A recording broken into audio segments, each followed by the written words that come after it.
मैं ERP consultant कैसे बना। आज मैं आपके साथ अपनी स्टोरी शेयर करता हूँ, कहाँ से मेरा सफ़र शुरू हुआ। क्या ईआरपी कंसल्टेंट मैं पहले से था। स्टार्टिंग में मैंने सफ़र अपना आईटी फील्ड से किया, सॉफ्टवेयर फील्ड से किया, सॉफ्टवेयर डेवलपमेंट से किया, प्रोग्रामर था मैं। और उसके बाद फिर ये चलते चलते सफ़र अब ईआरपी कंसल्टेंट पर, ईआरपी कंसल्टिंग पर अब मैं काम करता हूँ। तो डिटेल के साथ आज डिस्कस करते हैं कि मैंने ये जर्नी कैसे स्टार्ट की थी, किन चैलेंजेस का मुझे सामना करना पड़ा, ये फील्ड कैसी रही, क्या ये अच्छी फील्ड है, चैलेंजिंग फील्ड है, या फिर डेवलपमेंट बेहतर थी, पहले मेरी लाइफ बेहतर थी। तो मैं लाइफ के एक्सपीरियंसेस और प्रोफेशनल एक्सपीरियंस दोनों आपके साथ शेयर करने वाला हूँ आज। आपको बहुत ज़्यादा इसमें गाइड मिलेगी, और ख़ास तौर पर उन लोगों को जो ईआरपी फील्ड में आना चाहते हैं। अच्छा जी, तो आपसे शेयर करते हैं जी कि ईआरपी कंसल्टेंट मैं कैसे बना। मेरी जो एजुकेशन है वो कंप्यूटर साइंसेज है। तो कंप्यूटर साइंसेज करने के बाद उसमें ग्रेजुएशन करने के बाद मैंने सॉफ्टवेयर डेवलपमेंट में काम करना स्टार्ट किया। उस ज़माने में मैंने विजुअल बेसिक जो डेस्कटॉप एप्लीकेशंस हैं वो बनानी स्टार्ट की, और साथ मैंने एएसपी, तब एएसपी ये था और पीएचपी था, एएसपी और पीएचपी में काम किया और वेब एप्लीकेशंस बनानी स्टार्ट की। और फिर वहाँ से मैंने स्टार्ट किया, फिर ओरेकल टेक्नोलॉजीज में काम करता रहा, ओरेकल डेवलपर वगैरह में मैंने तकरीबन 2 साल काम किया। फिर मेरी जॉब हुई एक कंपनी में, एक अच्छा ग्रुप था, तो वहाँ पर मुझे चांस मिला ईआरपी पर काम करने का और एसएपी में काम करने का। अच्छा, मेरी जो टोटल बैकग्राउंड थी वो कंप्यूटर साइंसेस थी और मैं सॉफ्टवेयर डेवलप करता था। अब ईआरपी में जब आपने काम करना है तो ईआरपी में दो इसके एरियाज होते हैं, बल्कि दो से ज़्यादा होते हैं, एडमिनिस्ट्रेशन भी आ जाती है, लेकिन एक आपकी यूजुअली फंक्शनल साइड होती है और दूसरी आपकी टेक्निकल साइड होती है। तो फंक्शनल साइड पर मुझे काम करने का मौका मिला, और उसमें भी जो फाइनेंस एंड कंट्रोलिंग एसएपी का एक दो मॉड्यूल्स हैं, एफआई है फाइनेंस के लिए और सीओ है फॉर कंट्रोलिंग के लिए। तो इन दो मॉड्यूल्स में मुझे काम करने का मौका मिला। ऑप्शन तो मेरे पास मैंने खुद चूज नहीं किया, लकीली कंपनी एसएपी इम्प्लीमेंट कर रही थी, तो वहाँ पर मुझे मौका मिला कि मैं एफआईसीओ पर काम करूं। अब लेकिन उस वक़्त जो मैंने मेरी ड्यूरिंग स्टडी, ऑल दो के स्कूलिंग की अगर मैं बात करूं और कॉलेज लाइफ की बात करूं तो मैथ मेरा बहुत अच्छा था। लेकिन जब डेवलपमेंट स्टार्ट कर दी तो अकाउंटेंसी में इतना एक्सपीरियंस नहीं था, और अकाउंटेंसी में मज़ा भी नहीं आता था फ्रैंकली। बहुत सारे लोगों का ये पॉइंट ऑफ व्यू है कि अकाउंटिंग पीपल बहुत बोरिंग होते हैं और अकाउंटेंसी बहुत ही एक बोरिंग काम है। तो मेरी भी परसेप्शन यही थी कि अकाउंटिंग बहुत ही एक बोरिंग सा काम है, ये तो डेबिट क्रेडिट, ये पता नहीं क्या चीज़ है, ये मुझे समझ नहीं आ सकता। इवन के मुझे याद आता है कि जब मैं बी सी एस कर रहा था, बैचलर ऑफ कंप्यूटर साइंसेज, और उसमें एक सब्जेक्ट था अकाउंटिंग का, तो मुझे नहीं समझ आती थी कि डेबिट किसको करना है और क्रेडिट किसको करना है। लेकिन जब मुझे मौका मिला एस ए बी का एफ आई सी ओ पर काम करने का, तो सबसे पहला जो चैलेंज आया वो मेरे सामने था अकाउंटिंग का। जब डिस्कशन होती थी अकाउंटिंग पीपल्स के साथ, तो वो आगे से मुझे डेबिट क्रेडिट मुझे आगे से पढ़ाना स्टार्ट कर देते थे, और मेरे लिए बड़ा एम्बैरेसिंग होता था, मुझे बैक फुट पर जाना पड़ता था।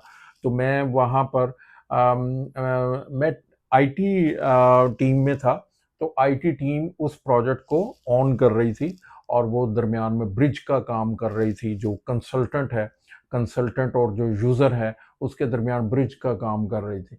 लेकिन मुझे सिर्फ यहाँ से इंफॉर्मेशन लेकर पास ऑन नहीं करना था, मुझे ब्रिज का काम नहीं करना था, मुझे बिजनेस चैंपियन बनना था, प्रोसेस ओनर बनना था, उस पर ग्रिप करनी थी, तो कंसल्टेंट बनना था। तो जब इसके ऊपर काम किया तो मैंने बड़े पैशन के साथ काम किया। तो तब मुझे याद है, आज से 10 12 15 साल पहले, तो फिर मैंने अकाउंटेंसी को पढ़ना स्टार्ट किया। फर्स्ट टाइम मैंने ड्यूरिंग दैट जॉब मैंने लर्न करना शुरू किया कि व्हाट इज़ डेबिट। एसेट ने डेबिट कब होना है और उसने क्रेडिट कब होना है, लाइबिलिटी ने डेबिट कब होना है, क्रेडिट कब होना है, रिसीवेबल क्या है, पेएबल क्या है, एक्सपेंसेस क्या है, इनकम क्या है, मैनेजरियल अकाउंटिंग क्या है, फाइनेंशियल अकाउंटिंग क्या है, डायरेक्ट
अब मैं आपसे अपनी लाइफ का ईआरपी कंसल्टेंसी की जो जर्नी है उसका बहुत ही इम्पोर्टेंट, बल्कि सबसे इम्पोर्टेंट जो सेक्शन था, पार्ट था, वो आपके साथ शेयर करता हूँ। बिगिनिंग में जब मैंने स्टार्ट किया तो जो गलतियां मैंने की वो आपने बिल्कुल नहीं करनी, इसको बहुत गौर से इसको आपने नोट करना है।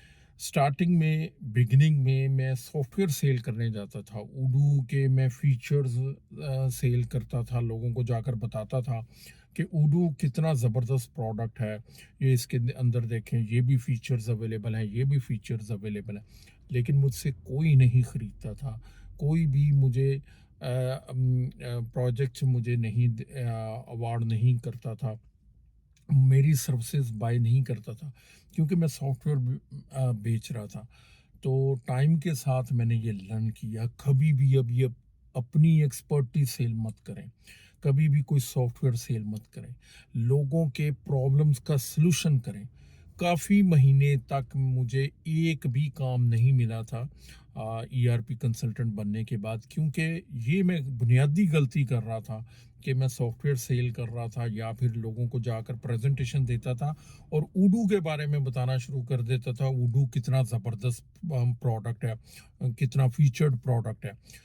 कोई भी जो इंडस्ट्री ऑनर्स हैं, जो बिजनेस मैनेजमेंट के लोग हैं, वो इस चीज़ में इंटरेस्टेड नहीं होते कि प्रोडक्ट कितना फीचर्ड है या फिर आपके पास कितनी ज़बरदस्त एक्सपर्टीज़ है। ये ओवर द पीरियड मैंने देखा, मैंने सीखा, लर्न किया। लोग इस चीज़ में इंटरेस्टेड होते हैं कि आप हमारे प्रॉब्लम का सलूशन कैसे कर सकते हैं। तो होपफुली ईआरपी जर्नी से आपको कुछ सीखने को मिला होगा मेरी जर्नी से।